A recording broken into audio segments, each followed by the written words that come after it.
સુરતમાં નશા માટે વપરાતા ગોગો પેપરનું ઓનલાઈન એપ પર ધૂમ વેચાણ થતું હોય તે સામે આવ્યું। TV9ના રિયાલિટી ચેકમાં નશાના ઓનલાઈન કારોબારનો પર્દાફાશ થયો। ઓનલાઈન ઓર્ડર કર્યા બાદ માત્ર 7 મિનિટમાં જ ગોગો પેપર હાથમાં। અન્ય વસ્તુઓની જેમ માત્ર અમુક જ મિનિટોમાં ગોગો પેપરની ડિલિવરી થતી હોય તે જોવા મળ્યું છે TV9ના રિયાલિટી ચેકમાં। એક તરફ પાન પાર્લરમાં ગોગો પેપર અંગે તપાસ કરતી પોલીસ અને બીજી તરફ ઓનલાઈન ડિલિવરી એપ્સ પર બેરોકટોક ગોગો પેપરનું વેચાણ અહીં જોવા મળી રહ્યું છે।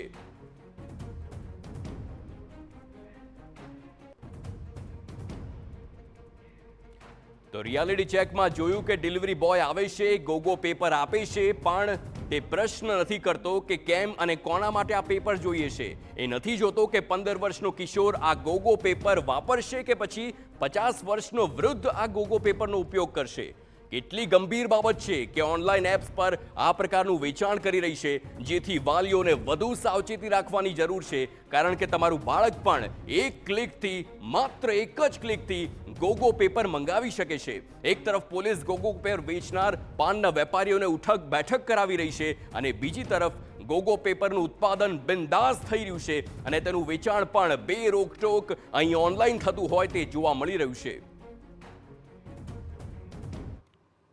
ગુજરાત ગૃહ વિભાગ તરફથી જે આદેશ કર્યા છે કે અલગ અલગ પોલીસને અલગ અલગ શહેરોની અંદર જે ગોગા પેપર જે વેચાય છે તેની ઉપર સખત કાર્યવાહી કરવામાં આવે, પણ ત્યારે પોલીસ તો અલગ અલગ જે કાર્યવાહી છે તે કરી રહી છે, પણ બીજું બાજુ ઓનલાઈન જે આ રીતના પેપરો છે તે ધૂમ વેચાણ થઈ રહ્યું છે અને તે પણ ગણતરીની મિનિટોની અંદર ઓર્ડર થતાની સાથે જ જે છે પેપર તમારા હાથની અંદર આવી જતા હોય છે।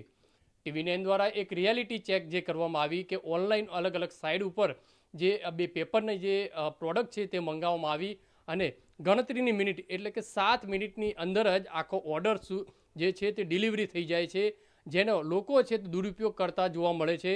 તો આ જે ઓર્ડર આપણી પાસે આવ્યો છે તેને ખોલીશું અને આખો ચેક કરીશું કે કઈ રીતનું આખો જે ઓર્ડર આવતો હોય છે અને આ ગોગા પેપર છે તે કઈ રીતે આવતા હોય છે।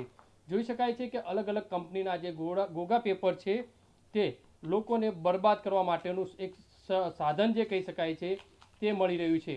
આ જે ગોગા પેપર છે તે આવતું હોય છે અને તેને આ રીતે ગોળ વાળીને લોકો છે યુઝ કરતા હોય છે। એટલે મહત્ત્વની વસ્તુ એ છે કે અલગ અલગ આ જે પેપરો છે તે આની અંદર નશીલા પદાર્થનું જે છે તે સેવન છે તે કરવામાં આવતું હોય છે। આ તમામ જે આ પેપરો છે તેનું જે સેવન છે તે ક્યાંક ને કંઈક કરાતું હોવાનું જે વિગતો છે સામે આવી રહી છે।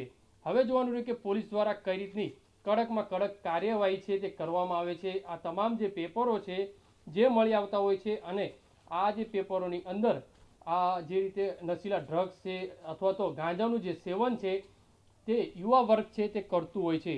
એટલે મહત્ત્વની વસ્તુ એ છે કે આ રીતના જે ગોગા પેપરો જે મળી આવી રહ્યા છે તે ગલ્લા ઉપર સુરત શહેર SOG દ્વારા સતત જે કાર્યવાહી કરવામાં આવી રહી છે, ત્યારે હવે ઓનલાઈન જે વેચાણ થઈ રહ્યું છે તેની સામે ગુજરાત ગૃહ વિભાગ દ્વારા કઈ રીતનું કાર્યવાહી કરશે અથવા તો તેમને રોકવા માટેનો કયા પ્રયાસ કરશે તે જોવું રહ્યું, કારણ કે TV9 તરફથી જે સ્ટિંગ ઓપરેશન કર્યું છે તેની અંદર તો માત્ર ગણતરીની મિનિટોની અંદર આ જે પેપરો છે તે મળી આવતા હોય છે।